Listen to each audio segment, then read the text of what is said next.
I'm happy to send it to you.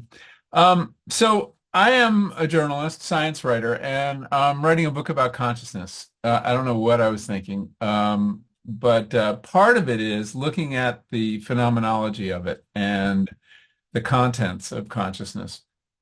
And so that's how I came across your work. I read the piece in Aeon, I guess, was the first one that I read about you, and then tracked down some of the papers. And your work is fascinating, and I think it's really interesting you've been at it for as long as you have, I guess going on 50 years, right? 73 you started this method. I built my first beeper 50 years and 3 months ago, something like that. Amazing, amazing. And so as a body of data and knowledge, I mean, it's very unique.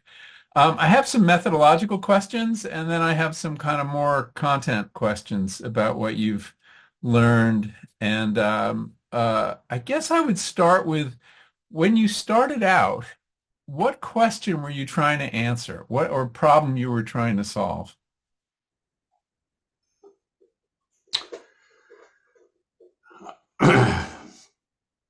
So that's a good question, and there's a lot of different ways that I can answer that question. I would say the general principle was I had read basically all of the original sources in psychology through sort of an accident of my history. I had a lot of time on my hands at one time, and I read basically the psychology corpus. Is this before you went to graduate school or Yeah, before I went to graduate school, I was a uh, trumpet player in the Army band in Washington, D.C. ah, And my job was to play taps. Much of my job was to play taps in the Arlington Cemetery for people who ah, had been killed in Vietnam. And what that meant was I sat in my car in the cemetery for several hours at a time waiting for a funeral to arrive, and then I'd get out of my car and play taps and then get back in my car for another couple hours. uh-huh. The way I passed that time was to put an armload of books into my car. I was originally an engineer. As an undergraduate, I was an engineer. So I went to the Arlington County Public Library and put an armload of books that you don't get a chance to read as an engineer, history and literature and psychology and sociology and literature and psychology, and eventually read the entire psychology collection of the Arlington County Public Library plus some other libraries. Hmm. And had the same reaction at just about every step of the way, which was a book would start out by saying, "I'm going to tell you something really interesting about people," and then I would get to the end of the book and I would think, I didn't learn hardly anything at all about people. I learned about some theory about people, and that was, it took me basically most of the way through the literature to figure that that's what my reaction was all the time. And with the exception of a book called One Boy's Day, which is a book that almost nobody knows about, including Yeah, I've most. never heard of it. And but it was a guy whose name was Roger Barker, and he got collected a bunch of graduate students, and they followed a kid around, like a 10-year-old kid, and recorded everything that he did for a day, and and and and wrote a book about it, which I thought was interesting because this was actually trying to say something actually about a person, which I thought was pretty cool. Was it in the psychology shelf or somewhere else in the library? Social psychology, I think, is Social psychology. So the author was a psychologist, Parker? social psychology. Uh-huh. And but it wasn't. It was interesting because it actually tried to follow a person, but it wasn't interesting, or it fell short of my interest because the interesting thing, it would give reports like, John, I forget what the boy's name is now, but John grabbed the scarf of the girl and ran across the playground. And that's interesting. But what would be really interesting would be to know why, or what his inner experience was when he was grabbing that scarf. Right. So that was one problem. And the other problem was that it took a whole book to write about one day. And so I thought, well, what we really need to do is to take a random sample of inner experience. Like, random sampling would solve the volume problem, and inner experience was what I thought was interesting. Hmm. But there was at that time there was no possibility. Computers were the size of rooms, not Yeah. uh, or desktops, I guess you could have a desktop. So I eventually, that was my interest. And then I went to graduate school. And on the way to graduate school, in my truck, basically driving from where I was at the time, which was in Albuquerque, to South Dakota, which is where I went to graduate school. In my truck, I figured out how to build a beeper, I invented a beeper basically on that Hmm. drive. And when I got to the South Dakota, the Carl Saprell, the director of clinical training, says, "What do you want to do, Russ?" And I said, "I want to randomly sample thoughts."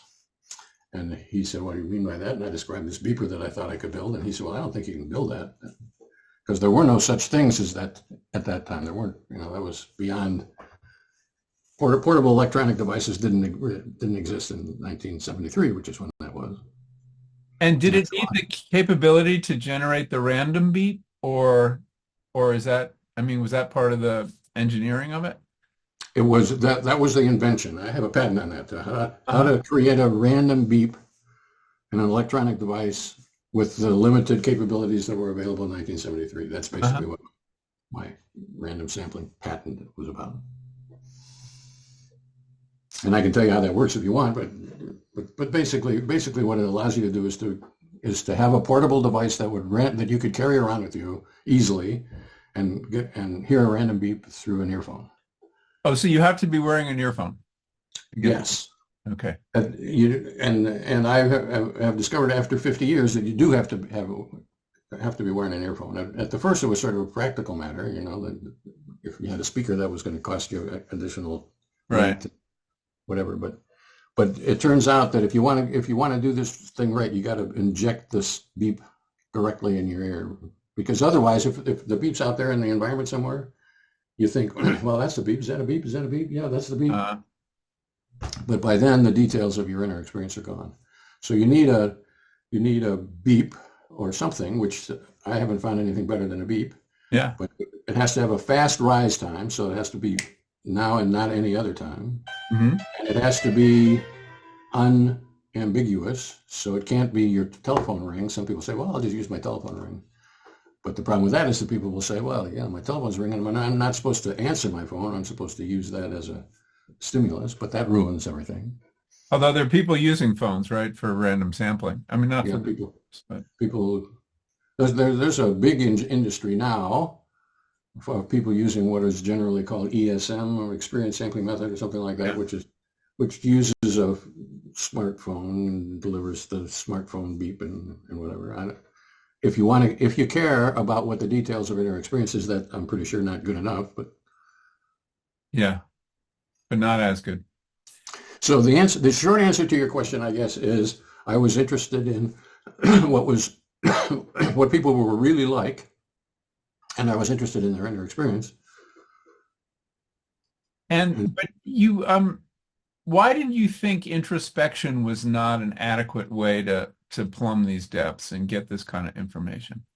I mean, because this is clearly opposed to, in opposition to doing guided interviews and getting people to talk about their inner experience. What's wrong with introspection as a method? well, most everything from my point of view. The and if you're going to do introspection, what you're going to do is you're going to say to yourself, okay, I'm interested in what's in my inner experience, and I'm going to sort of lay in wait for myself.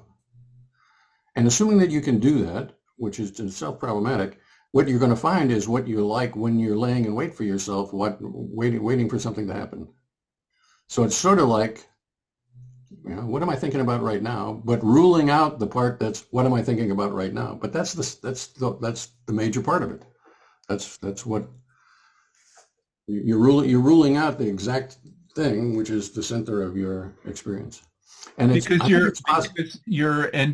because you're anticipating? I don't quite follow why that is. Your main goal is to ask yourself, what is going on in my experience right now? Right.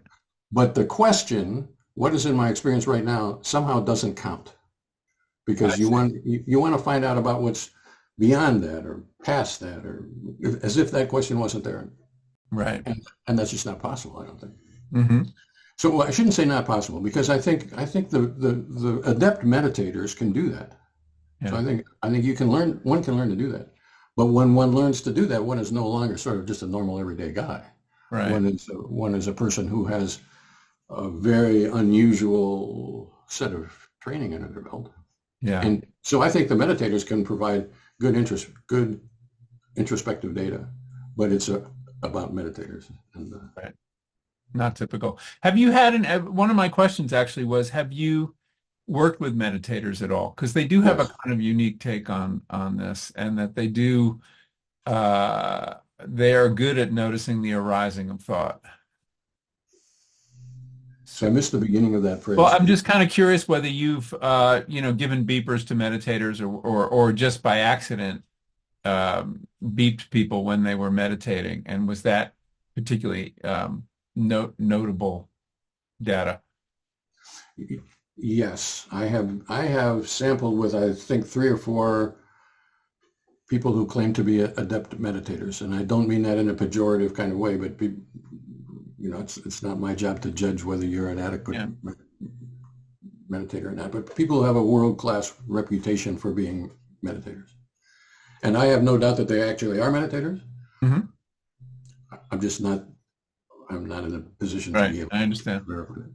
So, and what I have found is that they have a lot of what I call sensory awareness. So I found 2 things from that group. One is that they have a lot of what I call sensory awareness.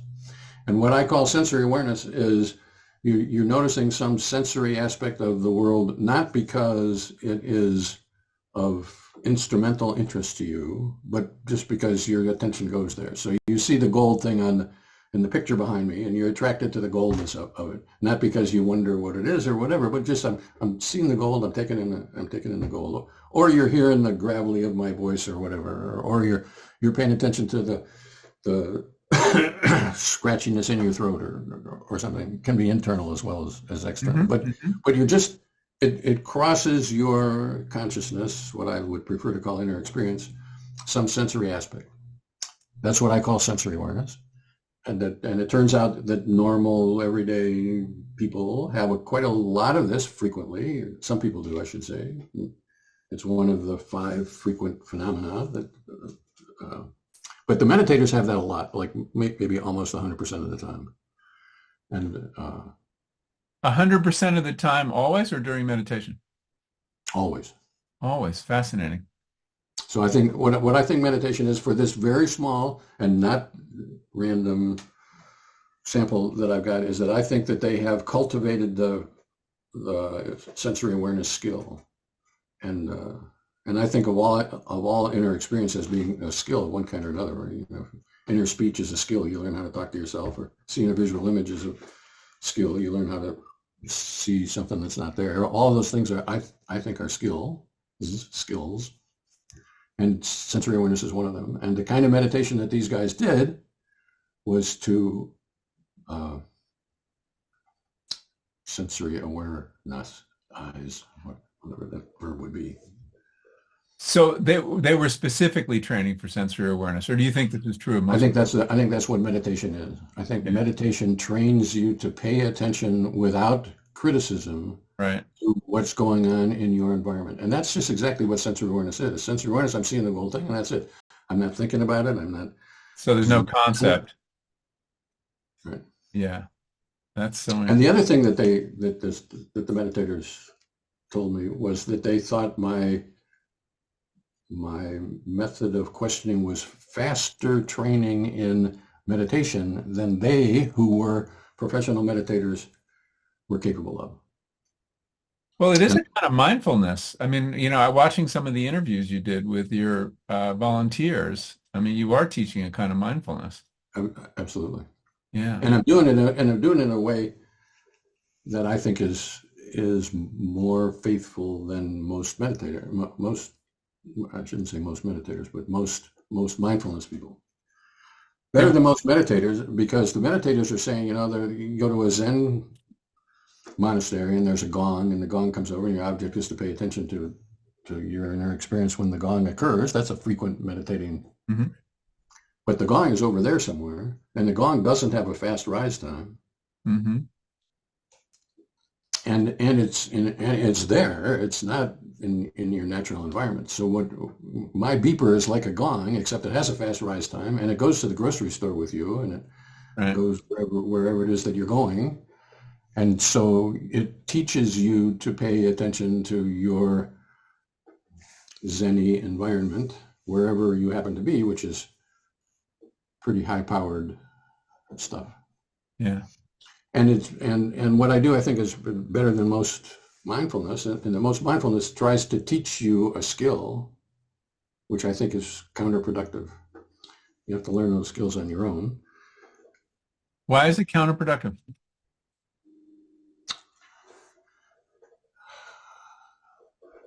Well, the mindfulness, let's say the mindfulness people are trying to teach sensory awareness, which they actually do. They don't call it sensory awareness, but they do. They have it, look, the mindfulness literature has a bunch of exercises. You know, take a tomato, feel the tomato, taste the tomato, break the tomato apart, do whatever it is.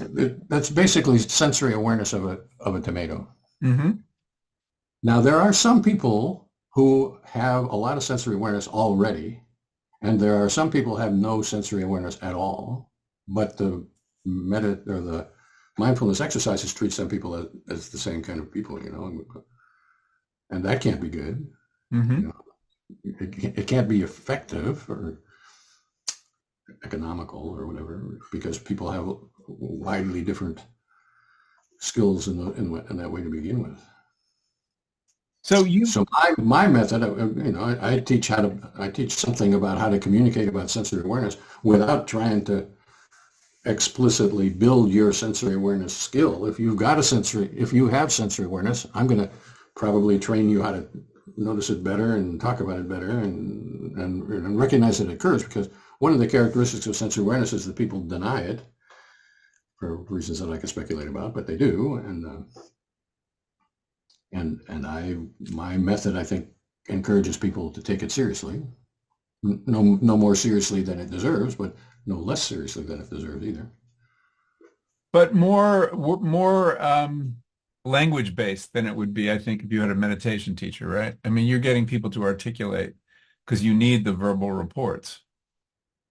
So that's a little different than the way mindfulness is taught.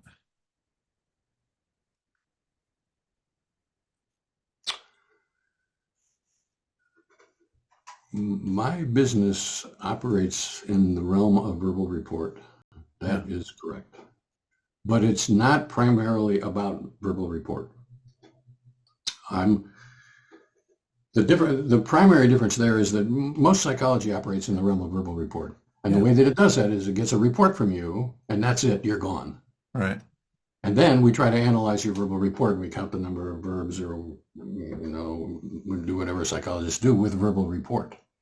I think that the verbal report that you gave me in that situation is crap. And so I say, let's see whether we can do this again. So we'll get another batch of verbal reports on the second day.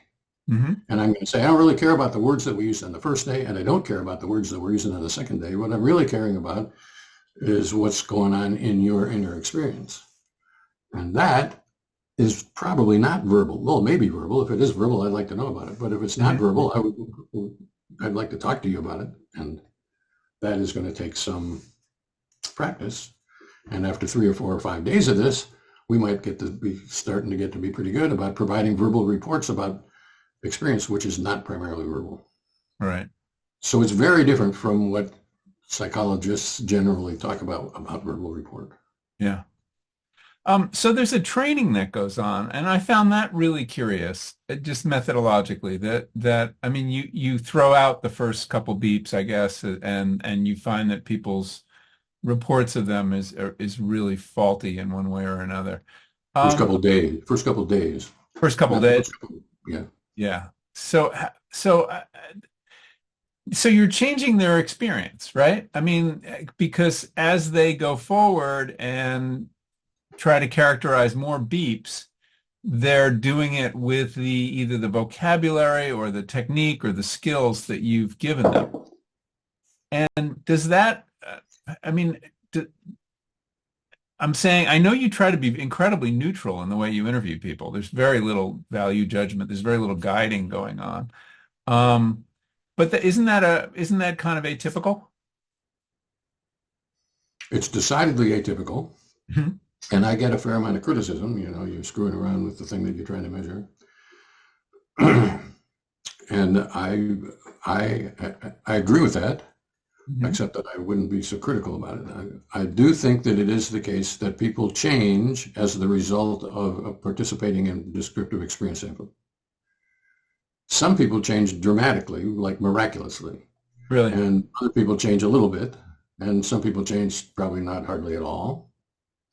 And and it is the case that I am measuring, to the extent that you call what I do measuring, I am measuring something which has been disturbed by the act of measuring. Right. That's absolutely true. It's true of everybody in the world. I am probably more honest about it than most of the people in the world. But and so I don't make a claim that I am trying to get at Michael before Michael got involved with Russ. Right. I Yeah, I'm trying to get at Michael the way Michael actually is in the world, which is includes whatever he, however he was altered by the time that he spent with Russ. But that's true in the conversation that we're having right now. You're not the same guy when we get out of this conversation as you were Right. in the way. Yeah. Yeah, there's always an observer effect. I mean, it's true. And you're very transparent about it. You post these interviews online.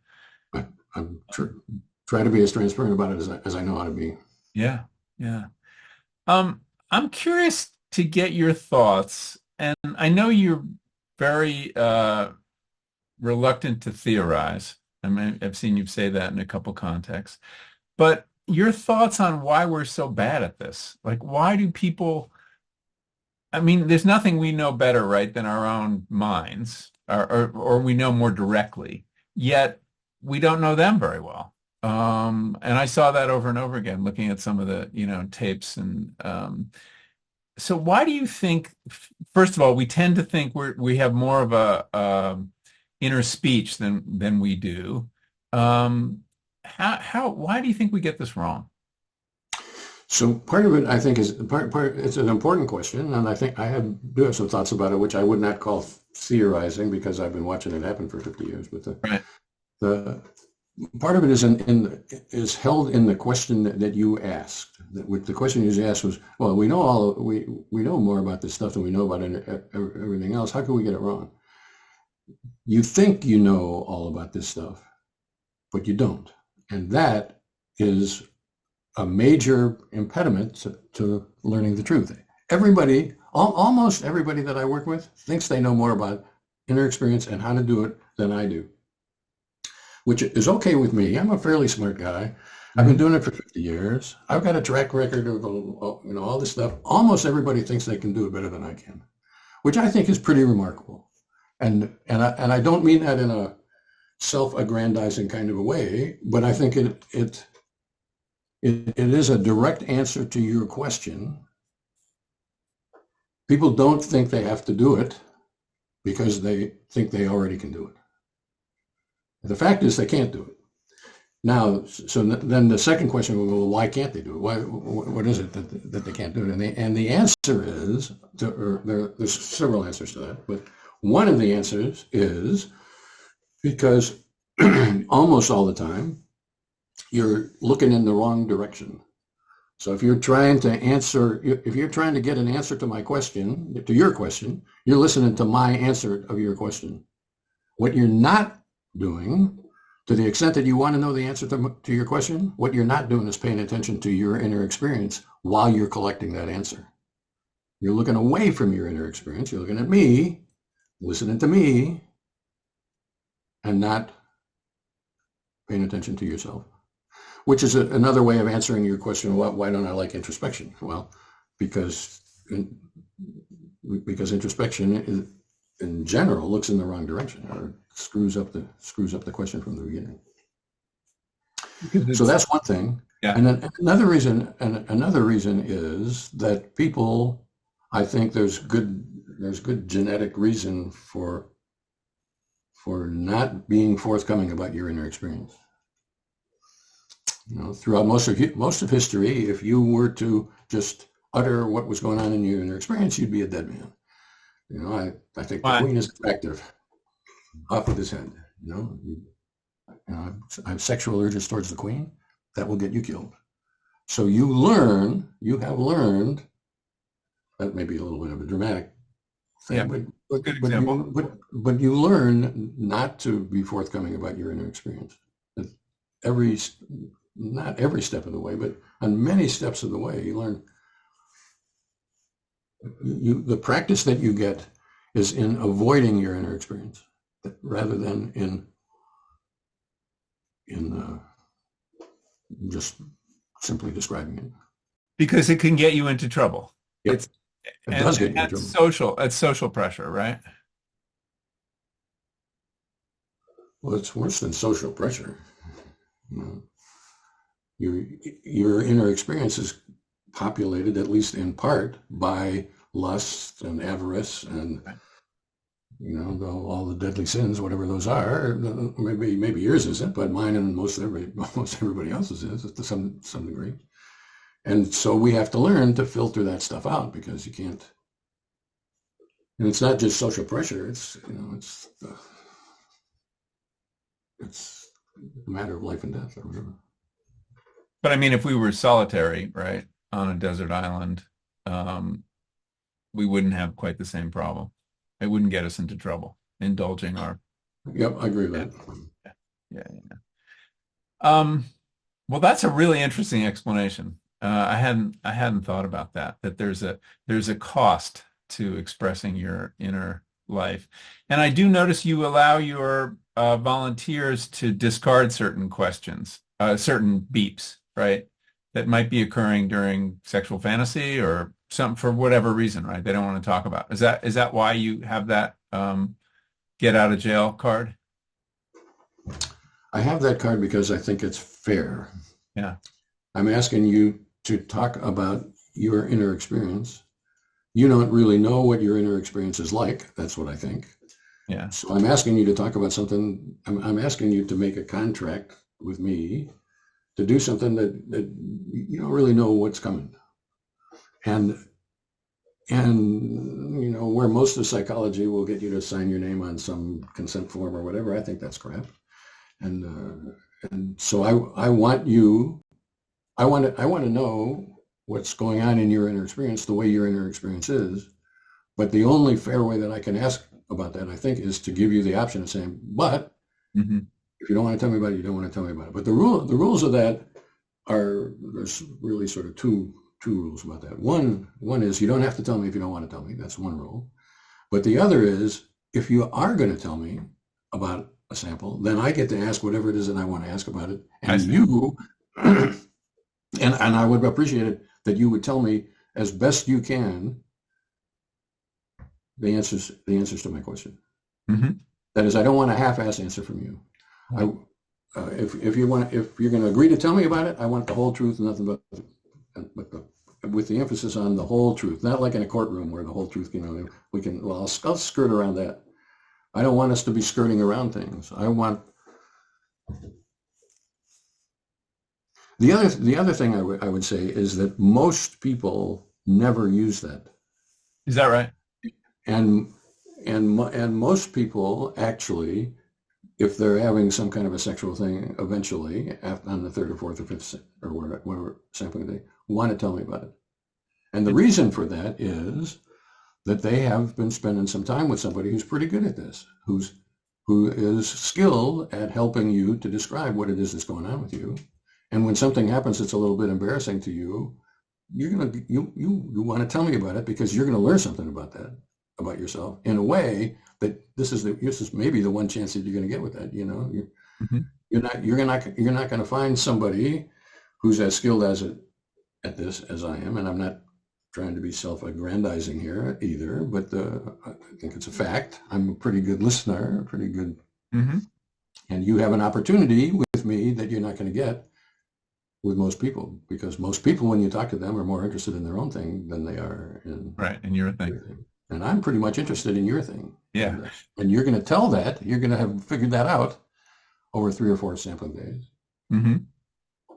And so people are I would say, sort of amazingly candid, and they'll say right off the bat, I don't, and then they'll blush and it's obvious that this is a problematic area, but they want to tell me about it. And then I'll reiterate that thing, if you don't want to tell me, you don't have to tell me. I'm interested. I'd like to know, but Yeah.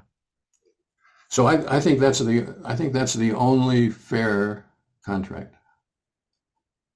Yeah. I buy it. So after 50 years of collecting this information, what generalizations or conclusions have you drawn about? Well, you didn't use the word consciousness, or you translated into inner experience. Is that your definition of consciousness, by the I don't know anything about consciousness. way? You don't? I don't. What's the relationship between inner experience and consciousness? Don't know. Okay. And I'm not trying to be cute or glib or whatever. The word consciousness, I think, is entirely problematic all the way down. I don't think the people who write about consciousness know I don't know that they have a clear understanding of how their definition of consciousness differs from somebody else's definition of consciousness. So good luck with writing the book. Yeah, no, the field's a mess. I mean, I've been reading a lot of theories of consciousness, and one of the reasons I wanted to write about the kind of work you're doing is that I didn't, in the same way you said, when you started reading the shelf full of psychology, you were getting more theory than reality. The theories of consciousness I'm reading don't shed much light at all on inner experience, or my inner experience. It's amazing what's left out.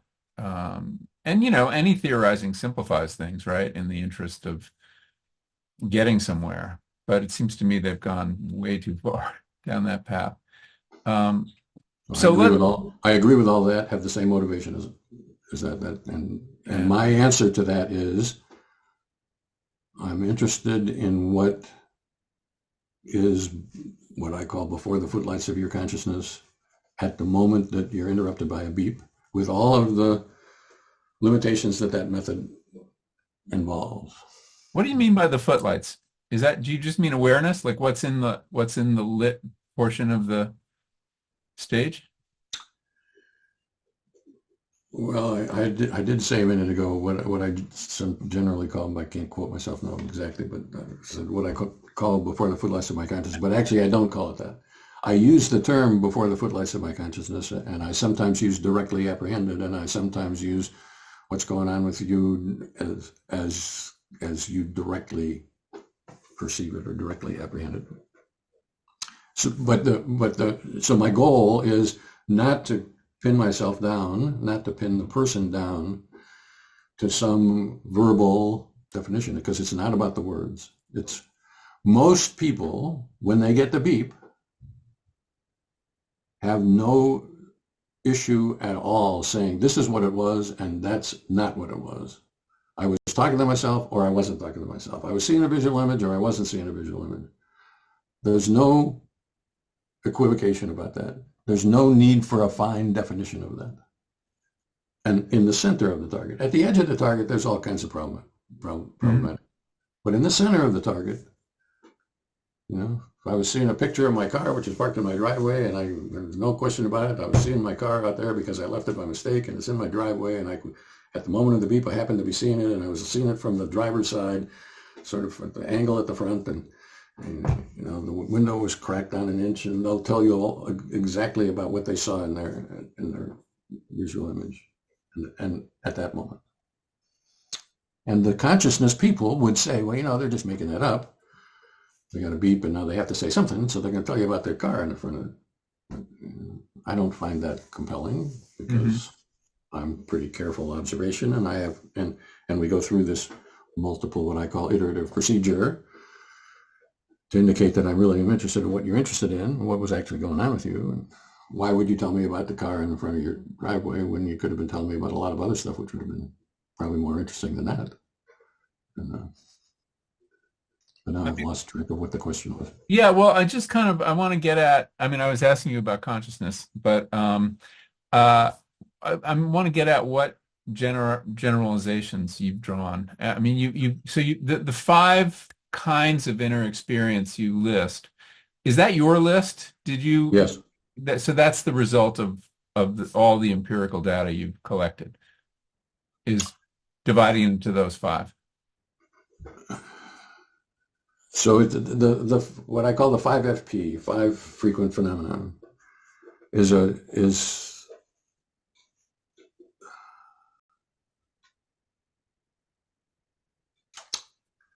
I don't know exactly how to say it. Maybe you could call it a compromise. It's a compromise. So people ask me the question you just asked me. Well, what did you learn? Yeah. And our frequent, our people's consciousness is the same. People ask that, which is a hard question for me. Yeah. But so what I can say is there are five phenomena that happen pretty frequently across a lot of different kinds of people in a lot of different kinds of situations, and this is what they are. And then I list them: inner speaking and inner seeing and sensory awareness and unsymbolized thinking and feelings. And all of those things occur in about a quarter of the samples or a third of the samples or something that I see across a lot of different kinds of people. And everybody thinks that's good, and I'm uncomfortable about it because I've just sort of lied about the entire inner experience business, because it's not the case that there are five ways that could possibly happen, and you pick this one off the shelf and now I'm innerly seeing, and then you pick that one off the shelf and now I'm innerly speaking, and that's not the way it is. It's the inner seeing involves a lot of different kinds of things, which includes seeing a perfectly clear visual image in color and detail, and then there's seeing, which involves just sort of a black and white kind of a thing without any color, which is sort of surprising to some people. And then there's the experience of seeing without really seeing anything. There's nothing out there, but yet I feel like I'm seeing, and on and on like that. And that is what is the truth about inner experience. And so I lied to you when I told you, well, there's five frequent phenomena, or I compromise my Right. good intentions or whatever. And so I have great misgivings about ever having uttered five frequent phenomena. And yet, when somebody is saying, I was talking to myself, and they can tell you what the words were, and they can tell you about the inflection, and then it seems like, well, it sounds pretty much like garden variety inner speaking to me. And why would I want to call it something else other than inner speaking? Because, I could call it self-talk or whatever. But it seems pretty much like the same phenomenon that I've described in a lot of different other kinds of people. So the answer to your question is, yes, there are things that happen across a lot of different kinds of people. I just listed them for you. And I listed the reasons that talking like that makes me uncomfortable. But the more important than that, I think, I've learned that people don't know what the characteristics of their inner experience is. That's maybe the most important finding that I've got. A lot of people think they have inner speak all the time and don't. And the remarkable thing about that is that it's not like I tell them, look, you don't innerly speak all the time. It's that, well, we're going to get this sample and we'll ask you what's going on with you at this, and then we'll get that sample, and then we'll get this other sample, and 48 samples later, you are going to say, there wasn't much inner speech in those kinds of things. So 48 carefully described micro glimpses of your inner experience can change your mind pretty dramatically. And it wasn't that Herbert tried to convince you of anything. Yeah. I don't think. Mm-hmm. But you will come to believe 48 samples later that you were pretty mistaken about, maybe dramatically. So some people know, some people are pretty good, some people aren't. Is that the biggest misconception around inner speech?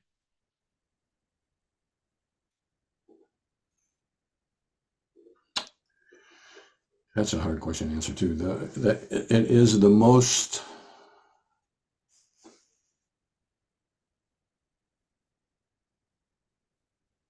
in your face, whatever a good synonym for that would be. It's the most in your face one. Uh-huh. And that is because I think for reasons that we could speculate about too, that people believe themselves to have a lot of inner speaking and can fairly quickly discover that that wasn't really true.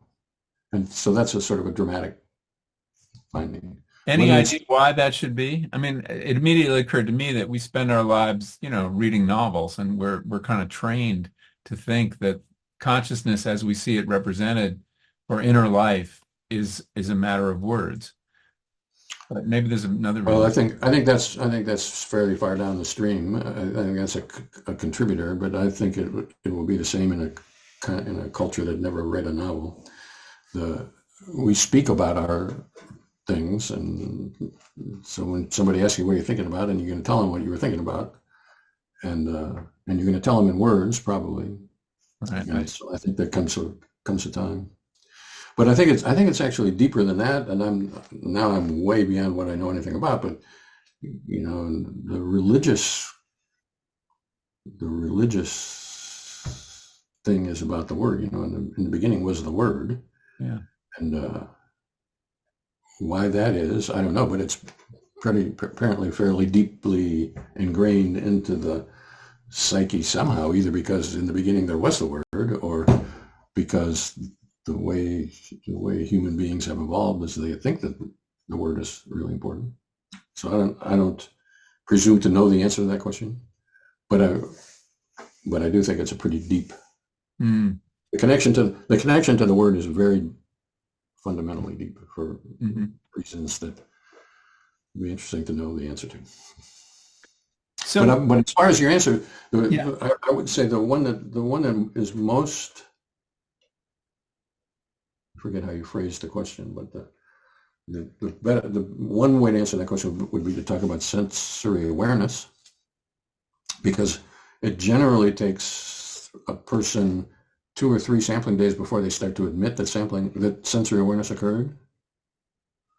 And I think that's it's a fact, an empirical fact, that for many people, they start to talk about sensory awareness on the 3rd sampling day. And why that is a speculation that goes beyond what I'm comfortable about doing. But I think it has to do with sensory awareness lies very close to your sexual awareness. Right. And so that is in the realm of the kinds of things that you have learned not to talk about. Right. For reasons I talked about a little bit ago. Yeah. But all unsymbolized thinking is just a lot of people don't believe that unsymbolized thinking exists until they have it for themselves, and then they say, well, yeah, I guess it does.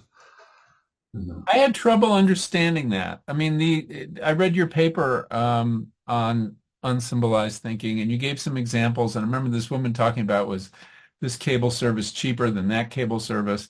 I mean, it seems to me, I don't know how she formulates that thought without words. Just does. So the statement of it is not the actual thought. Absolutely, that is correct. Okay. And And his history of that for me, back in the day, this is now 47 years ago or something like that, and people would try to tell me their inner experience, and they would when I didn't know that unsymbolized thinking didn't existed. I'd never heard of unsymbolized thinking. I thought would have the same reaction that you have. Is not possible. And the person would say, I don't think I'm a good subject here. I got to quit. And the reason that they had to quit is because they were recognizing that they had unsymbolized thinking. They didn't know, we didn't have a term for it at that time. They were recognizing that they had it, and yet it was impossible. That how could that possibly be? And so they thought they were just bad subjects. So it took several people who would go through that kind of thing while I watched, and eventually I thought, well, what the heck is going on here? What are they doing? And it ends up they're saying, well, I'm thinking that this cable service is more expensive than that cable service, and yet there aren't any words to it. And you've taught me now to only tell you that there are words if there are words, but there aren't any words, so I must be a bad subject. fascinating. But it's not that they're a bad subject. It's that people didn't believe that unsymbolized thinking was possible when I think, in fact, it is. Well, that's the value of having a term, right? I mean, when you have a term, sometimes it opens up an experience. I don't think that's true. Well, in a way it's true, but it's not, doesn't describe what I do. Because most people with whom I work who have what I would call a lot of unsymbolized thinking, we never use the word unsymbolized thinking. You don't use the term. Uh-huh. They would say, when I was thinking this, that this cable service is more expensive than that, and that was pretty much like that other time when I was wondering whether I should have a hamburger or a hot dog, and I decided it would be a hot dog, and there weren't any words each time, but it was like that. Did you have to ask? Were there words attached? Did you think of the word hamburger? Did you think of the word mustard? Or, I mean, how do you probe to get at, since someone's going to be describing their unsymbolized thinking using symbols, how do you drill down past that? Well, the way it generally happens is that somebody was saying, I was talking to myself about my cable company and whether this is cheaper than that. And I would say, well, what do you mean talking to yourself? I was talking to myself. I wanted to know whether this was, and I said, well, if you're talking to yourself, what were the words? And so I can't remember what the words were. And I said, well, that's fine. But next time, if you're talking to yourself, I'd like to know what they are because I'm interested in words. Mm-hmm. I would like to know what the words were. So next time they'll come back and they'll say, I was thinking about whether I should have a hamburger or a hot dog, and if I should have a hot dog, whether I should have mustard on it. And I would say, well, how'd that go? And she said, well, I was talking to myself about that. And I would say, well, what did you say? And she said, well, I can't remember. And I said, well, I'm interested in words. And if you're using words, I'd like to know what those words were. And the third time she comes back, she said, there weren't any words. But for your epistemological interest here, one, I did not say the phrase unsymbolized thinking. And two, I said I was interested in words. I would like to know what the words were. I did not push her in the direction of unsymbolized thinking. I pushed her in the direction of tell me what your experience is like. And if you're telling me that you're talking, I want to know what the words were because talking in my lexicon uses words. And if you want to have a different lexicon, that's fine with me. Yeah.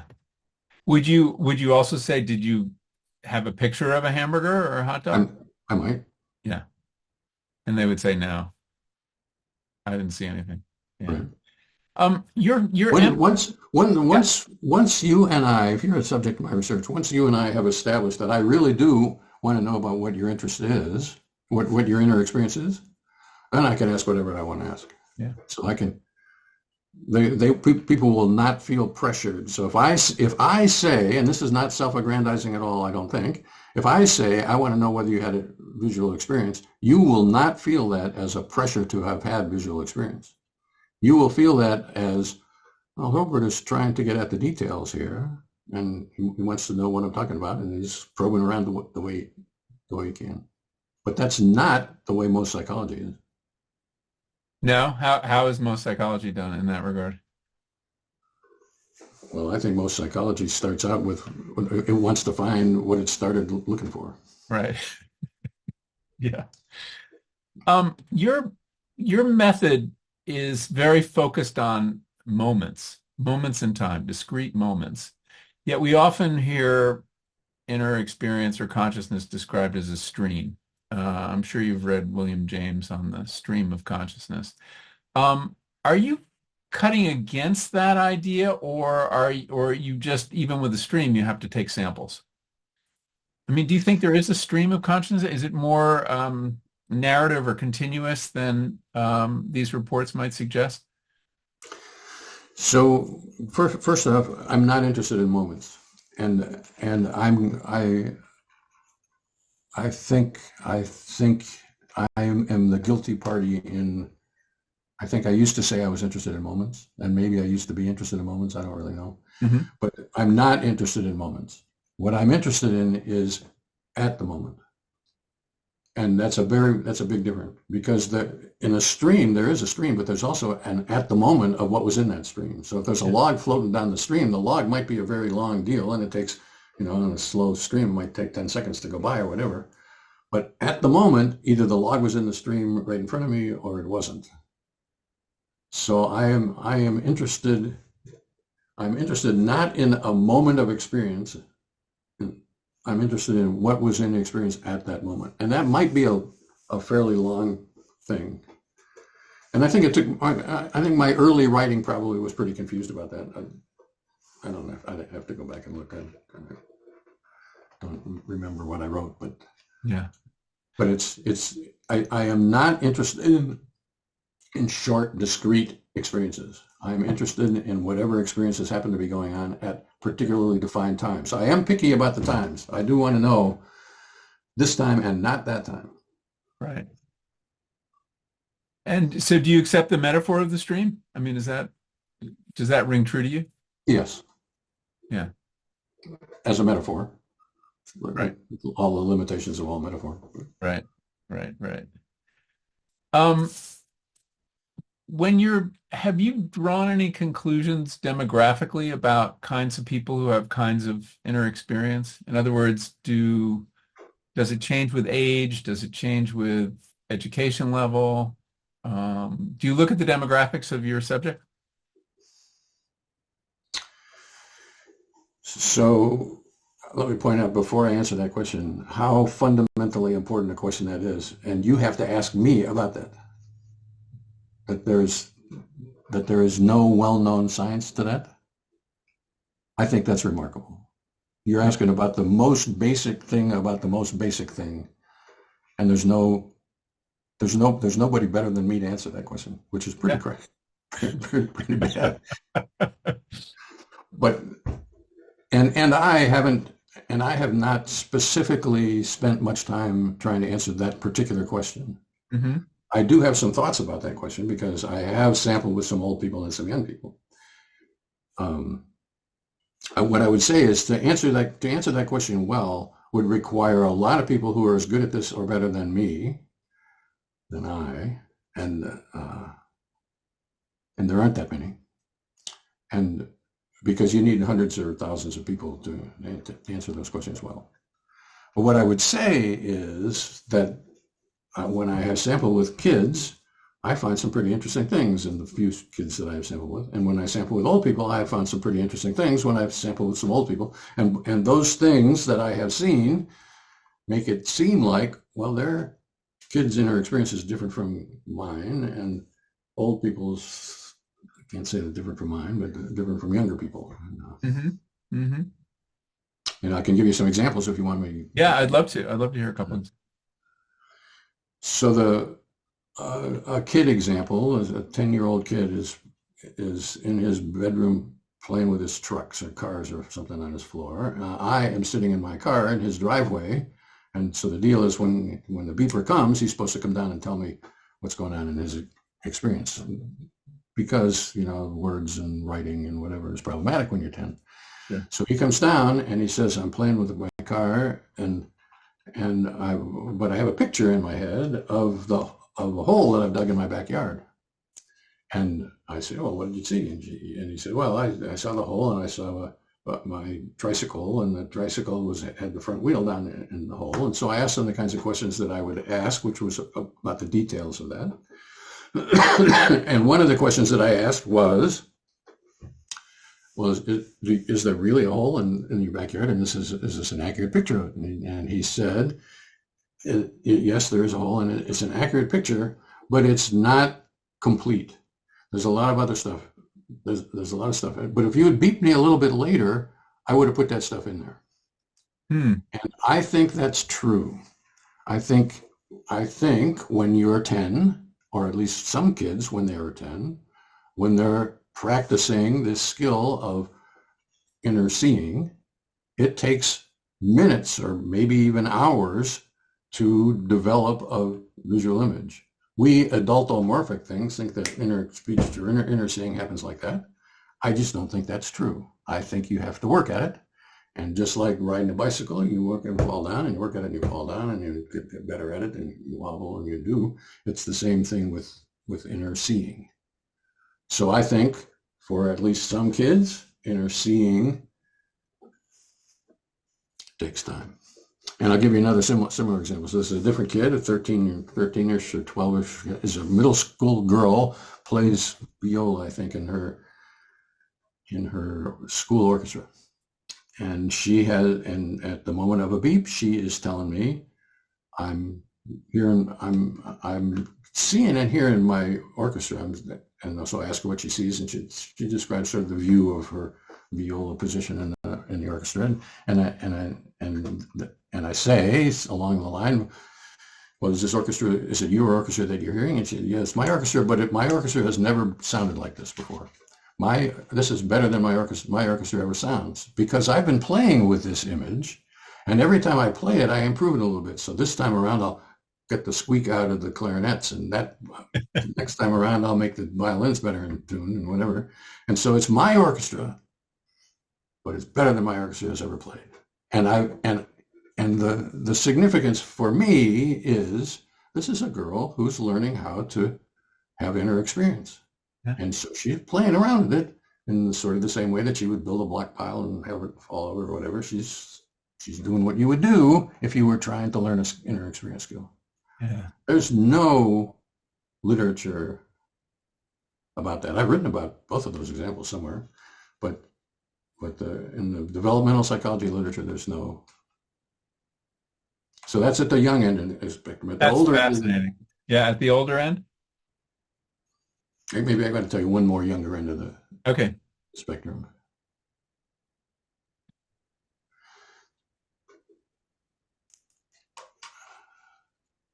I can't remember exactly how this sample went, but the gist of the sample was the kid had an inner speech that he said, and he was saying angrily, "Why did Billy hit me and kick me in my knee again?" Something like that. He was saying that angrily. He said, and I said, "Well, did you feel anger, or anything like that, or feel anything in your knee, nothing like that?" And she said, "No. I knew I was angry because I was speaking angrily." So it's not like anger happened first, Yeah. and then he put it into words. He put it into words, and the words he could say sounded angry. Really interesting. But that I've had a few samples, and maybe my samples were lucky or warped or unlucky or whatever, or maybe I can't remember them correctly. And the point that I started with is that there's no science about this. Yeah. It'd be totally interesting. So now now the old people. So an old person example is I'm seeing a visual image of my garden. And I see the yellow petunias and the purple hyacinths and whatever in my garden. And then another beep saying, I see a picture of my son on the piano, and he's standing in front of the red, white, and blue flag, and he's wearing his blue dress, military uniform, and whatever. And then the third day, I got a visual image, and she says, I've been telling you about all the color in my visual imagery, but there is no color in my imagery. It's black and white. When I tell you about it, it's in color. But when it happens at the moment of the beep, it's in black and white.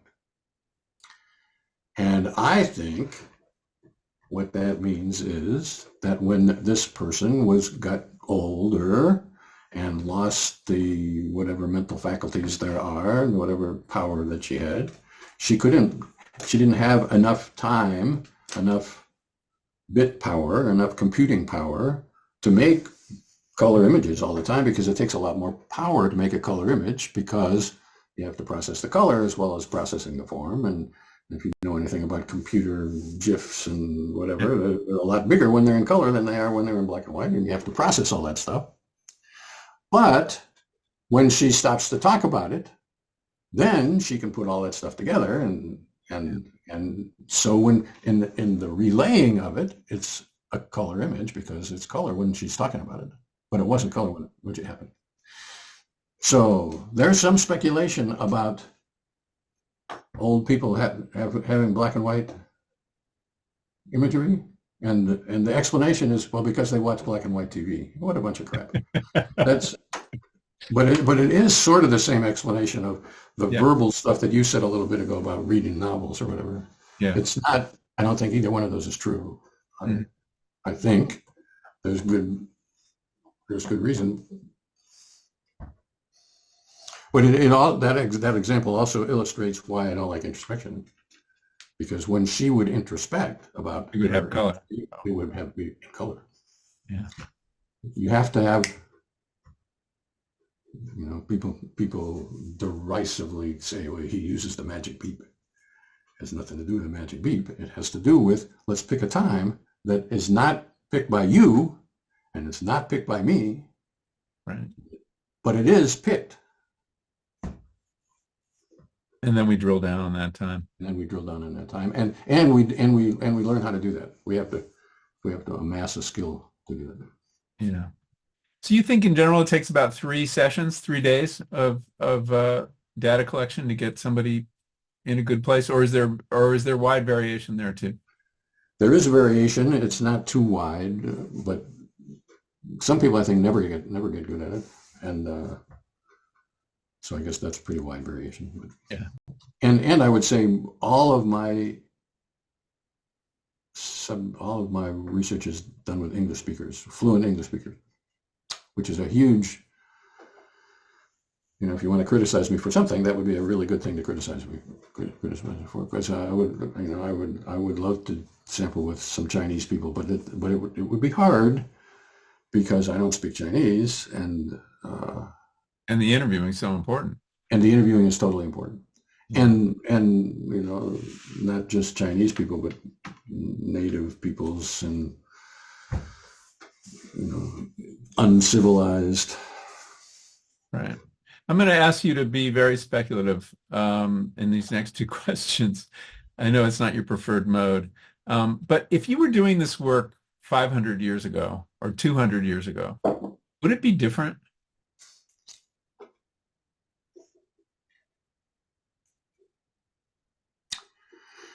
So you're the second interviewer in a row that's asked me a similar kind of a question, which is interesting because nobody's ever asked me that before. And so I don't know whether there's something What's going on? about the age here, but there were chronometers in existence 200 years ago. And one could have made a randomly occurring event a couple hundred years ago using the technology that was available then. It wouldn't have been nearly as convenient and portable or whatever. And that might have been enough. And I don't think we had an appreciation for random sampling.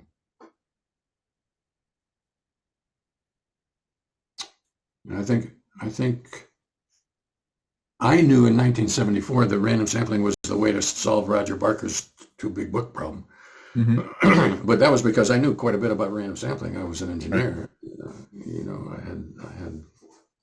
But I was thinking more in terms of content. In terms of, there was a time, if you read Julian Jaynes, he says that we used to think that inner thought was the God speaking to us, and that, who is speaking is a question that we answer because we don't believe that anymore, or most people don't believe that anymore.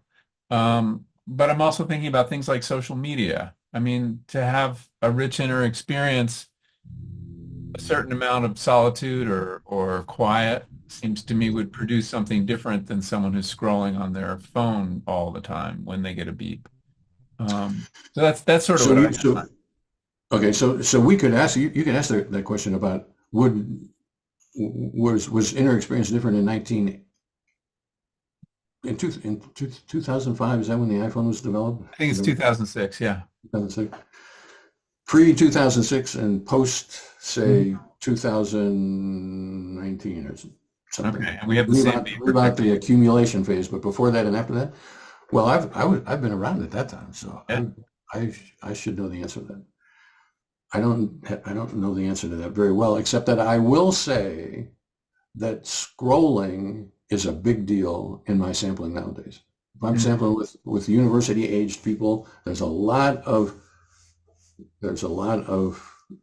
mindlessly scrolling going on, and that's a skill, because you learn to go like this, and you learn to watch something go by, and you learn to be able to pick it up and whatever. That's a skill. And a lot of people are mentioning, short attention span or whatever. I don't know whether I believe that stuff or not. You'd have to have a lot more data. You'd have to have data that's as good as I collect, Mm-hmm. better and bigger than I have collected to answer that question. My speculation is that the phones do affect inner experience, but Mm-hmm. I don't think anybody really knows. Yeah. Everybody pretends like they know, but I don't think they really do. And a last speculative question. Why do you think we have inner experience? What is it good for? What does it give us? Why is it adaptive? Is it adaptive?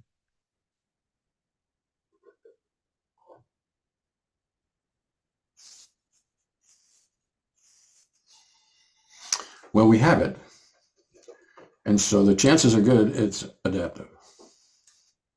Even the appendix is probably adaptive in some way. We just don't understand why. But most everything that we have is adaptive to something somewhere.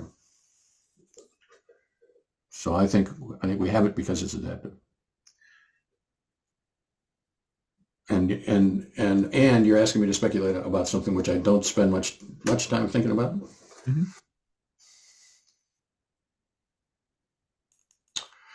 But what I do spend a lot of time playing the guitar. I'm a serious classical guitar player, and and I took it up sort of later in life, middle aged or whatever. And so I watch skill acquisition.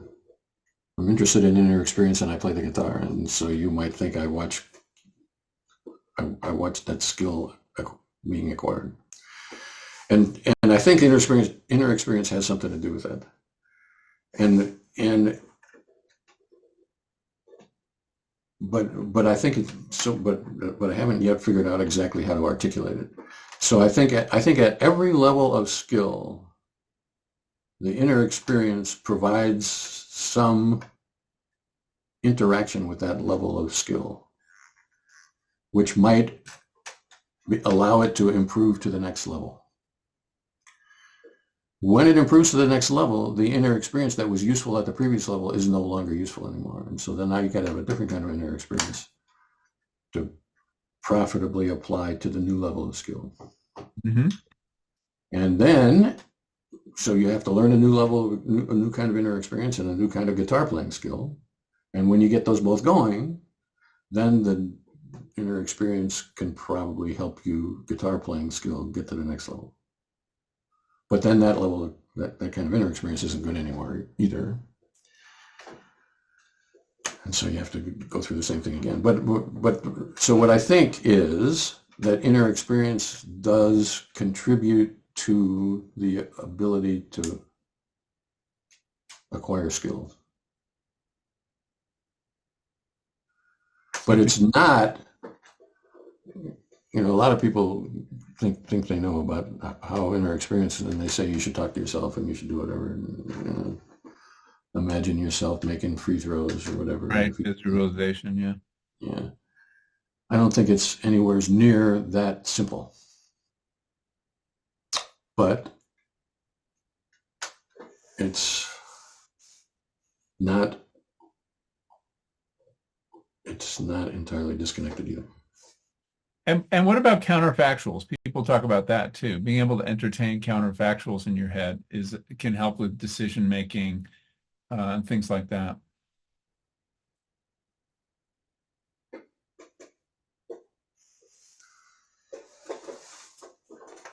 I think that is about as true as a lot of people engage in inner speech, which is to say it's partially true, Right. but not entirely true, and not as true as people think it is. I think, you're asking my opinion and I'm giving it to you. Yeah. My opinion is that,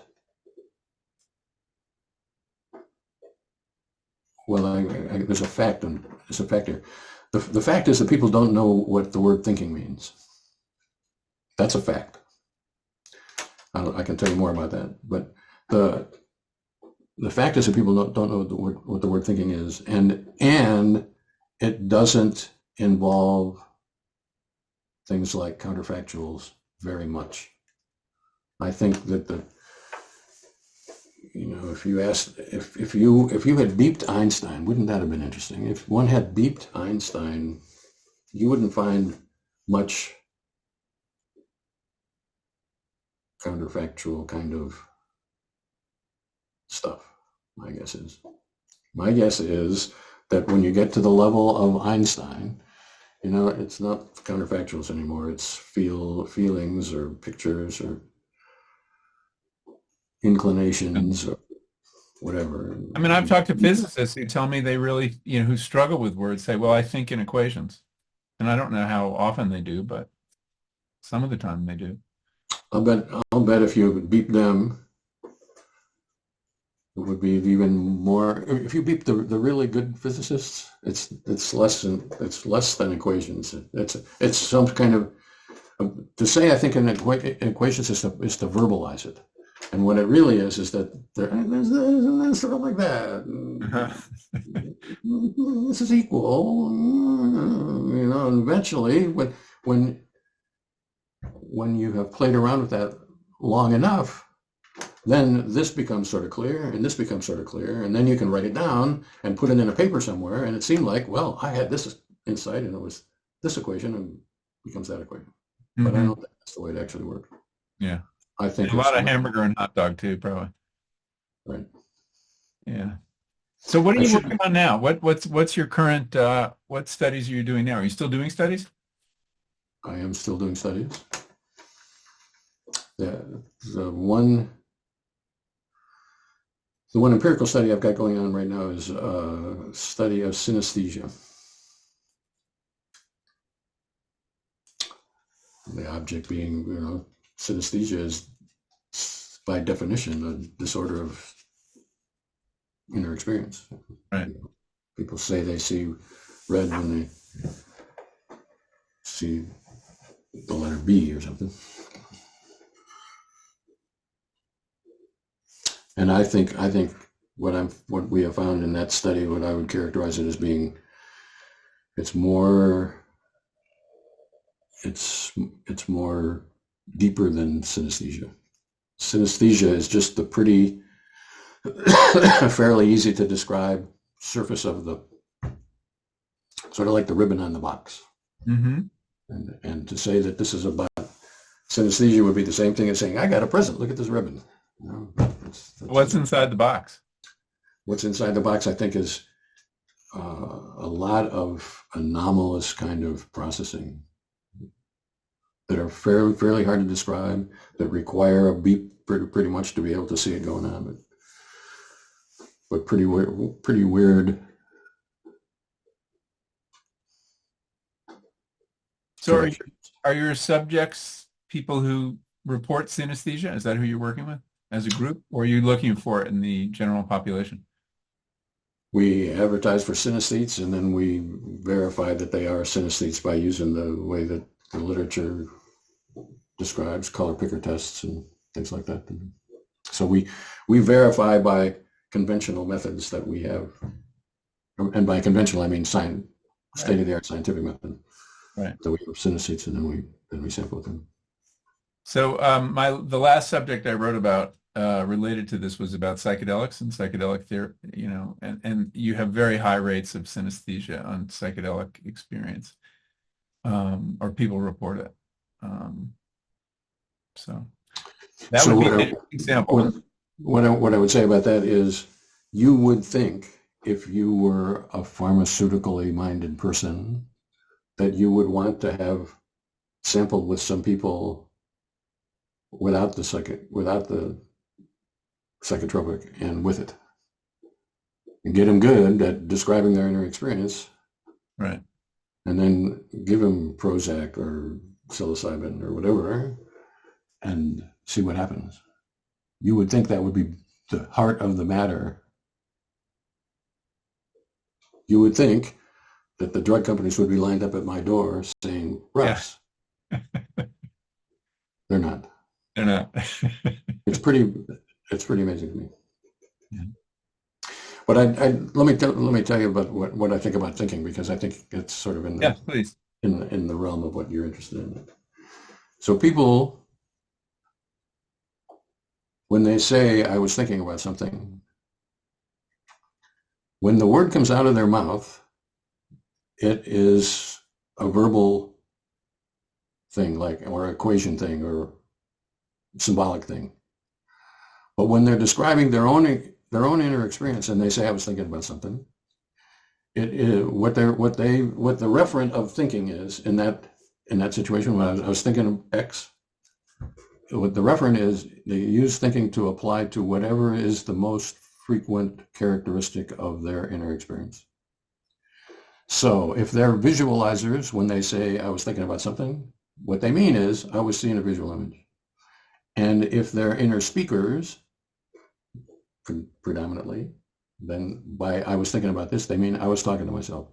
And if they're sensory awareness people, and they say I was thinking about something, they mean I was paying attention to the sensory aspects of things, and etc.